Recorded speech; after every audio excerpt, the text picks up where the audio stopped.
농사를 지어서 살았는데 농사 짓는 사람들이 농사를 지면서 배가 고팠어요. 여러분, 우리나라 사람들은 농사를 짓지만 그 농사를 져서 그 쌀을 팔아서 보리쌀을 사 먹고 이렇게 농사를 지면서도 배가 고픈 생활을 하면서 살았습니다. 과거에 아마도 젊은 세대에서는 그런 걸 잘 모를 수 있지만 우리 나이 드신 분 세대에서는 그런 거를 잘 기억하실 겁니다. 우리나라는 6.25 전쟁을 겪고 나서 정말 농사를 져서도 그 쌀밥을 먹을 수 없고 그 쌀을 팔아서 아이들을 공부시켜야 되고 그러면서 살았어요. 이런 가운데 우리 참 성경에 보게 되면 성경에 이스라엘 백성들이 어렵고 힘들면은 하나님께서 선지자를 보내주십니다. 그래서 선지자가 회개하라, 천국이 가까웠다. 회개하라, 우리가 하나님께로 돌아가야 된다. 이렇게 하죠. 그래서 성경에 보면은 선지자들이 그 신앙을 이끌어 가는데 농사가 힘들고 어려운 우리나라에 정말 선지자 같은 농사꾼들이 나타났어요. 이것이 선지자 같은 농사꾼들이 나타났는데 1962년에 한 사람이 외치고 다니는데 뭐라고 외치를 다니냐 하면 한 손에는 성서를 들고 한 손에는 괭이를 들자. 그래서 한 손에는 성경을 들고 한 손에는 괭이를 들고 우리도 한번 잘 살아보자. 이렇게 외치고 다니기 시작을 합니다. 그래서 이 괭이를 들은 사람은 뭘 하냐면 괭이를 들고 내 집 앞에서부터 구루마가 들어갈 수 있게 만들고 마차가 들어갈 수 있게 만들어야 된다. 이렇게 그러면서 합숙훈련을 시키면서 교육을 시키기 시작했는데 이 시작이 가나안 농군학교가 시작이 됩니다. 이 김용기 장로님이 가나안 농군학교를 만들어서 이 62년에 이 일을 시작을 해가지고 한국에 다시 잘 사는 나라를 만드는데 마치 선지자를 보내서 선지자가 신앙을 바로잡고 신앙생활을 잘 할 수 있게 하는 것처럼 이 일을 시작합니다. 그분은 평생 고무신을 신고 다니면서 한 손엔 성경을 들고 한 손엔 괭이를 들고라는 이 신조로다가 하기 시작을 합니다. 이것이 시작이 돼서 한국에는 1969년에 정부에서 새마을 운동을 하자. 이 김용기 장로님이 하는 이것처럼 우리도 한번 잘 살아보자. 그렇게 해서 새마을 운동을 시작하면서 김용기 장로님은 예수 믿는 사람들은 집에 구루마가 들어가고 이 마차가 들어가고 이런 우마차가 들어가고 이렇게 길을 만들고 해서 해야 된다 했는데 그래서 한 손에 괭이를 들고 했는데 정부에서 새마을 운동을 하면서 전 국민의 집에 구루마가 들어가고 이 마차가 들어가고 또 어느 마을이든지 자동차가 들어갈 수 있는 길을 만들자 해서 그 길을 만들기 시작하고 이때부터 길이 만들어지니까 소통이 돼서 이때 이제 우리가 벼를 농작물을 좀 수출이 많이 나오는 걸 심고 이렇게 해서 그때서부터 우리가 새마을 사업을 시작하면서부터 통일벼라고 하는 벼를 심고 그러면서 쌀밥을 먹기 시작을 합니다. 이 나라에서 그런 쌀밥을 먹기 시작을 하면서 우리나라에서 정부에서 어떤 이야기를 하냐면 이전만 해도 우리는 밀주라는 쌀막걸리라는 것을 담궈서 먹을 수가 없었어요. 그리고 먹을 것도 없는데 어떻게 술을 담궈서 먹느냐. 그래서 술을 담궈서 먹으면 붙잡아 갔어요. 그런데 이제는 쌀 막걸리를 담궈 먹어도 된다. 왜? 통일벼가 나와서 쌀이 남는다는 거예요. 그래서 쌀이 남으니까 이제는 쌀 막걸리를 담궈 먹어도 된다. 이렇게 했는데 이때에 우리 통합 측의 장로교회에서 이게 무슨 소리냐. 쌀이 남아돈다고 막걸리를 닮아서 먹고 막걸리를 먹어가면서 노름이나 하고 이렇게 하면 되겠냐. 그래서 우리 한국교회에서 만든 게 사랑의 쌀을 만들기 시작을 합니다. 그때부터 사랑의 쌀을 만들어서 이 사랑의 쌀을 나눠주기 시작하는데 어렵고 힘든 사람들을 나눠주다가 한국에 쌀이 남다 보니까 외국에다가 쌀을 나눠주기 시작을 하고 1980년에 소련이 붕괴되면서 이 몽골 땅에 큰 기근이 왔어요. 날씨가 춥고 가축들이 다 얼어 죽고 그래서 그때에 이제 한국에서 쌀을 가지고 사랑의 쌀을 가지고 한국 기독교 총연합회에서 이 몽골을 갑니다. 몽골을 가서 몽골 땅에 가보니까 교회가 하나도 없어요. 예수 믿는 사람이 하나도 없어요. 그곳에는 한국 사람도 없어요. 그런데 조선족 한 사람이 통역을 할 수 있어서 이 사람이 통역을 하면서 가서 쌀을 논아주고 그리고 물어보니까 어렸을 적에 경상도에서 교회를 다녀본 적이 있는 거예요.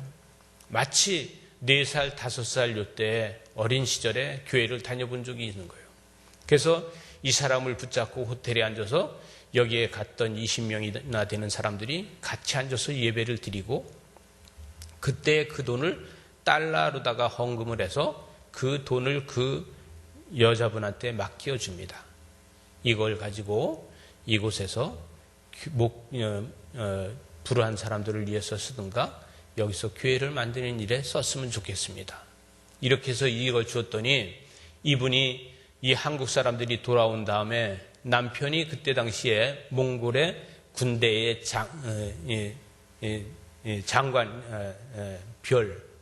장군인데 이 사람이 이걸 남편한테다 이야기를 하면은 이 돈을 다 써버리면 안 될 것 같으니까 그 돈을 갖다가 벽에다가 갖다가 발라놓고 도배를 합니다. 그래서 벽에다가 도배를 해서 감춰놔둬요. 그 소리를 듣고 이 몽골 땅에 아무도 예수 믿는 사람들이 없다는 이야기를 듣고 젊은이 2사람이 아이들 이제 태어나서 1살, 2살 된 이런 아이들 데리고 몽골 땅으로다가 가요. 그래서 젊은 부부 2사람이 목사들이 젊은이들이 가서 그곳에 가서 교회를 세우기 시작을 합니다. 그 한국 땅에서는 보통 일을 하면은 3월달, 4월달 되면 일을 하니까 3월달에 몽골을 갔는데 몽골에 3월달에 가보니까 영하 25도예요. 그래서 첫 번째 가서 그들이 교회를 못 세워요. 힘들어요.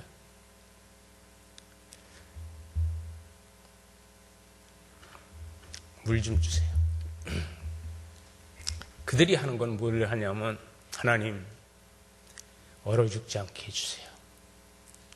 굶어 죽지 않게 해주세요. 이거를 기도하는 거예요. 가보니까 아무것도 없어서. 그래서 이제 굶어 죽지 않게 해주세요. 얼어 죽지 않게 해주세요. 여기서 아이들 죽이지 않고 가게 해주세요. 이 기도를 합니다. 그래서 이제 그거를 하면서 선교를 하기 시작하는데 그거를 장로들이 들었어요.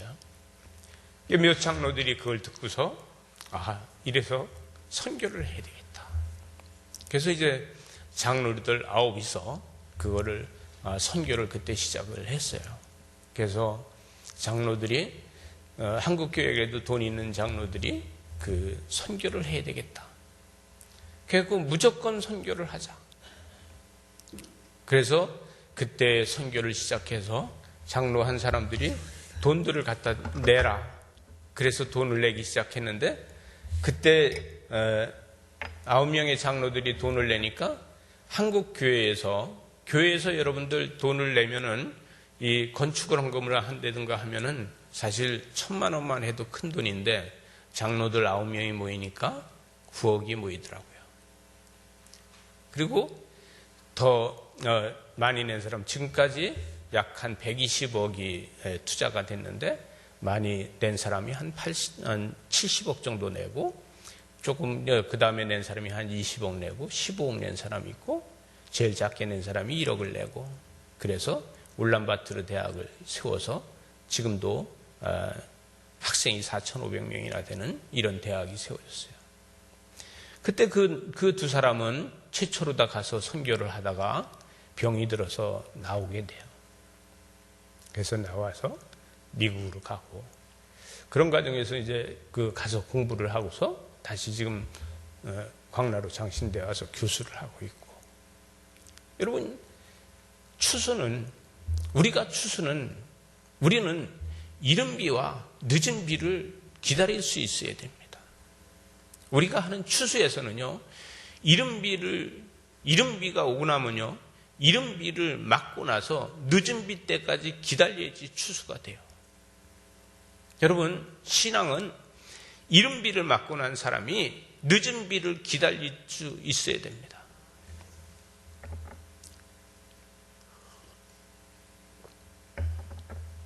우리는 하나님의 축복을 기다리는데 이른 비를 하나님께서 주시면 하나님 앞에 복 받았다고 이야기합니다. 그러나 하나님 앞에 복 받은 사람이 늦은 비까지 기다릴 수 있어야 되는 겁니다. 우리는 이른 비의 축복을 받고 나서 늦은 비까지 기다리지 못하면 정말 하나님의 축복을 받지 못한 사람이에요. 우리는 작은 비에 감사하면서도 나중에 하나님께서 늦은 비까지 우리에게 주셔서 그 소출이 나한테 곳간에 쌓여져야지만 축복을 받는 거예요. 여러분, 예수를 믿는 사람들 중에서 예수를 믿고 복을 받아요. 그런데 늦은 비까지 기다리지 못하는 것 때문에 우리는 축복을 받아서 잘 먹고 잘 살고 우리는 모든 것을 다 하고 살았지만 내가 추수할 때가 되니까 곳간에 쌓여 있는 게 없는 사람들이 있어요. 저와 여러분은 신앙생활을 하면서 제일 중요한 게 뭐냐면요, 이른 비와 늦은 비까지 기다려서 이렇게 앞에 풍성한 것처럼 곳간에, 여러분의 곳간에 쌓여져 있어야지 됩니다. 여러분, 제가 서두에서 이야기한 것처럼 우리나라에 농사 짓을 때 우리나라의 과거에는 쌀 농사를 지었지만 그 쌀을 먹지 못하고 팔아서 써야 되고 우리는 보리쌀을 먹고 밀가루를 먹고 그런 생활을 하고 살았어요. 여러분, 지금부터 50년 전만 하더라도 우리나라 사람들은요, 평생 배고프다가 죽었어요. 그러나 지금은 먹을 것이 풍부한 때입니다. 여러분, 근데 우리는 지금 이른 비를 맞고 있고 이른 비를 맞은 사람들이에요. 그러나 늦은 비는 똑같이 주는 게 아닙니다. 하나님께서 구원받은 우리에게 이른 비의 축복을 줬다 그러면 늦은 비는 각자에 따라서 다릅니다. 여러분, 저와 여러분은 늦은 비까지 인내를 가지고 기다리는데 그 인내를 가지고 기다리는 게 그냥 기다리는 게 아니라 농부처럼 열심히 일하고 충성해서 늦은 비까지 기다려서 늦은 비를 맞은 곡식이 이렇게 알곡을 맺어서 곳간에 쌓여지는 역사가 여러분 가정에서 일어나야 되는 거예요. 저와 여러분은 먹고 쓰고 남아서 버리는 것이 아니라 하나님께서 주신 복을 여러분의 자녀들한테 돌려줄 수 있어야 되는데 그것을 돌려줄 적에 자녀들은 뭐라고 했냐면 하나님이 살아 계시다고 이야기하는 겁니다. 여러분들, 저와 여러분이 늦은 비의 축복을 못 받는다고 하면요, 우리는 자녀들이 우리를 보면서 하나님 살아 계시는 게 맞냐고, 예수 믿으면 복 받는 게 맞냐고, 하나님 앞에 축복받은 게 맞냐고 이렇게 이야기할 겁니다. 저와 여러분이 지혜로워야 됩니다. 여러분, 제가 서두에 이야기한 것처럼 가나안 농군학교를 세운 김용기 장로님은 지혜로웠어요. 한국에 지혜로운 선지자가 있었기 때문에 하나님께서는 그를 통해서 새마을 운동이 만들어지게 하고 이 새마을 운동이 만들어지면서 우리나라는 먹고 사는 굶어 죽는 사람들이 없어지는 나라가 되고 지금은 세계에서 10대 경제대국이 되고 이런 역사가 일어나는 거예요. 여러분, 구약 성경을 보게 되면요, 구약 성경에도 수많은 선지자들이 있어요. 여러분, 그 선지자들은 무엇을 이야기합니까? 바로 우리 김용기 장로님이 이야기했던 한 손엔 성서를 들고 한 손엔 괭이를 들고 우리도 한번 잘 살아보자 하는 것처럼 이 구약성경에 있는 엘리야나 엘리사나 예레미야나 이사야나 아모스나 다니엘이나 이런 사람들이 뭐라 하냐면 우리도 하나님의 백성으로다가 우리는 말씀을 들고 잘 살아보자는 거예요. 신앙으로 잘 살아보자는 거예요. 여러분, 이스라엘 백성들이 왜 고난을 받고 핍박을 받았습니까? 이들도 이른 비는 맞았지만 늦은 비까지 기다리지 못하기 때문에, 그들이 늦은 비까지 기다리고 있지 않기 때문에 결론은 고난받게 되는 겁니다. 저와 여러분을 인생에서 돌이켜볼 적에 우리의 삶에서 우리는 언제 힘들고 고난을 받았습니까? 언제 일한 것이 소망이 없어졌습니까? 우리는 이른 비를 맞고 이것으로 다 충분하다고 생각할 적에 고난이 온 거예요. 여러분, 저와 여러분은 똑같이 다 이 세상을 살면서 일하고 사는 거예요. 이 세상을 살면서 수고하고 사는 거예요. 이 세상을 살면서 우리는 수고하고 살지만 그 수고가 늦은 비가 마무리돼서 여러분의 곳간에 가득 채워질 적에 하나님 앞에 감사가 넘치는 겁니다. 저와 여러분은 이 시대의 선지자가 되어야 됩니다. 여러분, 한국 사람들이 굶어 죽게 생겼고 농사에 소출이 없고 차 한 대가 들어가지 못하는 동네가 많고 이럴 적에 한 손에 성경을 들고 하나님이 해주실 거다, 한 손에 괭이를 들고 우리가 열심히 한번 해보자, 이것이 시작이 돼서 새마을운동이 되고 지금 경제되고 그러다 이런 이때에, 불과 그것이 62년에 시작해서 지금은 2019년이 됐은 이때에 여러분, 우리나라가 이렇게 잘 살게 되지 않습니까? 저와 여러분이 선지자가 되어 있는다 그러면은 한국 교회는요, 세계를 이끌어갈 겁니다. 우리가 영적 선지자가 되어서 우리는 한 손에는 복음을 들고 한 손에는 내가 능력을 가지고 하나님의 말씀을 선포하고 다니고, 이 시대에는 우리가 괭이를 들고 다니는 때가 아니잖아요. 지금은 무슨 때예요? 4차 산업이 혁명이 일어나는 때예요. 여러분, 지금은 스마트폰 하나만 가지고 있어도 모든 것이 다 되는 때예요. 여러분, 우리는 이 시대에서 선지자가 되지 않으면 우리는 음부르다 내려가게 됩니다. 우리는 죄악에 내려가게 됩니다. 저와 여러분은요, 머리가 나빠서 못하질 않아요. 똑똑하지 못해서 못하질 않아요.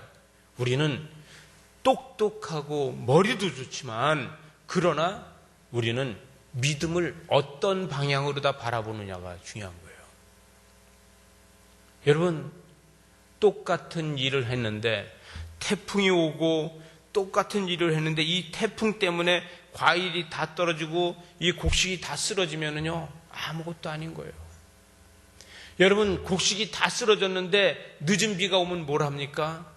그 늦은 비는요, 곡식이 다 쓰러진데 늦은 비가 오면은 그거는 쓰러진 곡식을 썩게 하는 것밖에 안 돼요.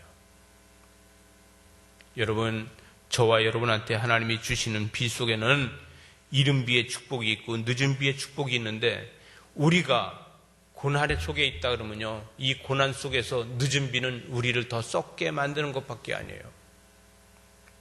우리는 어떻게 깨어서 어떻게 지혜롭게 하느냐가 중요한 거예요.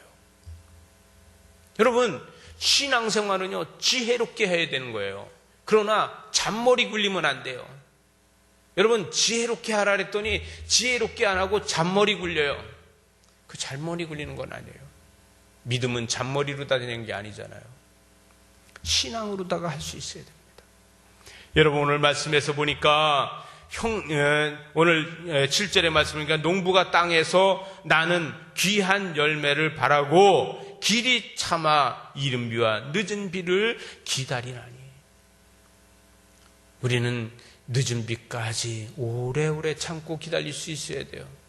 올 한 해도 1월달이 시작했는데 1월달이 시작한 게 벌써 11월달입니다. 여러분, 이제 11월달에는 우리는 뭐예요? 우리 달력으로 다 보면은 지금 늦은 비를 맞고 있을 때입니다. 하나님께서 우리에게 늦은 비를 줄 적에 우리는 그 늦은 비로 인해서 알곡들이 많이 창고에 쌓여져야 됩니다. 여러분, 저와 여러분의 인생 속에서는 지금 늦은 비를 맞고 있는 분들도 있을 거예요. 또 이른 비를 지금 맞고 있는 분들도 있을 거예요. 여러분, 이른 비를 맞고 있는 사람들은 하나님의 축복이 이게 다라고 생각하지 마시기 바랍니다. 여러분, 이른 비를 맞고 나서 고난이 왔는데 이 고난을 갖다 하나님이 고난을 주신 건지 축복인지 알지 못할 때가 있어요. 여러분, 이른 비를 주신 거는, 이른 비의 축복은 여러분들에게 일하라고 주신 거예요. 믿어지십니까? 이른 비의 축복을 준 거는 그 축복을 하고 잘 살아라 그거 아니라, 이른 비의 축복은 하나님께서 우리에게 일할 수 있는 축복을 주시는 거고, 늦은 비의 축복은 곳간에 쌀 수 있게 주시는 거라는 거예요. 8절에 보니까 너희도 길이 참고 마음을 굳건하게 하라. 주의 강림이 가까웠다는 거예요. 여러분, 주의 강림이 가까울 때까지 곳간에 가득 세워져서 복음을 위해서 쓰는 저와 여러분 되시기 바랍니다. 여러분, 전도서 6장 2절에 그렇게 이야기했어요. 모든 것을 하나님께서 주셔서 부요와 권세와 축복을 주셨지만 그것을 누리지 못하면 악한 병이라고 이야기했어요. 여러분, 우리가요, 늦은 비를 맞고 곳간에 가득 쌓여서 그것을 누릴 수 있는 저와 여러분이 돼야지, 여름 내내 수고하고 땀 흘렸는데 결론은 누리지 못하고 그걸 갖다 다시 팔아야 된다는 이러한 일이 생긴다고 하면은요, 우리는 누리는 축복을 받지 못하는 거예요. 저와 여러분은 하나님이 주신 것을 마음껏 누릴 수 있는 저와 여러분이 되시기 바랍니다. 9절에 보니까 이렇게 얘기합니다. 형제들아, 서로 원망하지 마라. 그리하여야 심판을 면하리라. 보라, 심판주가 문 밖에 서서 있다는 거예요. 여러분, 심판주가 문 밖에 서서 있다는 이야기를 다시 바꿔서 이야기하면 축복해 주실 주가 문 밖에 서서 여러분을 기다리고 있는 걸로 믿으시기 바랍니다. 여러분, 저와 여러분을 위해서 주님께서는 문 밖에 서서 심판만 하시려고 그러는 것이 아니라 여러분을 축복해 주시기 위해서도 문 밖에 서서 기다리시는 분입니다. 우리는 근데 우리 속에서 부정적인 게 너무 많이 있기 때문에 우리는 어떤 걸 먼저 생각하냐면 심판만 생각하고 있어요. 하나님께서는 심판하러 이 땅에 오셨다가도 이 땅을 축복으로 바꿔주셨어요. 예수 그리스도가 이 땅에 오신 건 뭐예요? 율법으로다가 매여있는 저들을 심판하러 오신 거예요. 결론은 죄악을 심판하시고 우리를 구원해 주신 거 아닙니까? 이 은혜가 우리한테 있는 거예요. 사단이 봤을 적에는 이 땅을 심판하러 온 거고, 하나님의 백성이 봤을 땐 이 땅을 구원하러 오신 겁니다. 여러분, 10절에 보니까 형제들아, 주의 이름으로 말한 선지자들의 고난과 오래 참음을 본받으라 그랬어요. 선지자들의 고난과 오래 참음을 본받아서 우리는 곳간에 쌓여질 때까지 인내하면서 열심히 충성하는 저와 여러분이 되어야 됩니다. 이랬을 때 하나님의 기적을 볼 수 있는 겁니다. 11절에 보니까 보라, 인내하는 자를 우리가 복되다 하나니 너희가 욥의 인내를 들었고 주의 주신 결말을 보았나니 주는 가장 자비하시고 긍휼히 여기시는 분이라는 거예요. 여러분, 나는 욥이야, 나는 삶이 나는 욥이야, 이렇게 이야기하는 사람들도 있어요. 고난 그러면 나보다 더 많이 받은 사람 없어, 이렇게 이야기하는 사람도 있어요. 그런데 하나님은 고난만 주셨냐고요. 고난 가운데 하나님이 주시는 축복이 더 큰지를 믿으시기 바랍니다. 여러분, 이걸 통해서 하나님의 기적이 저와 여러분한테 있어서 여러분은 이 시대를 이끌어가는 선지자가 되시길 바랍니다. 우리는요, 김용기 장로님이 바로 우리 한국교회의 선지자가 된 것처럼 지금 이 4차 산업시대에도 하나님께서는 우리에게 너희가 선지자가 되라고 말씀하고 계십니다. 기도하시겠습니다.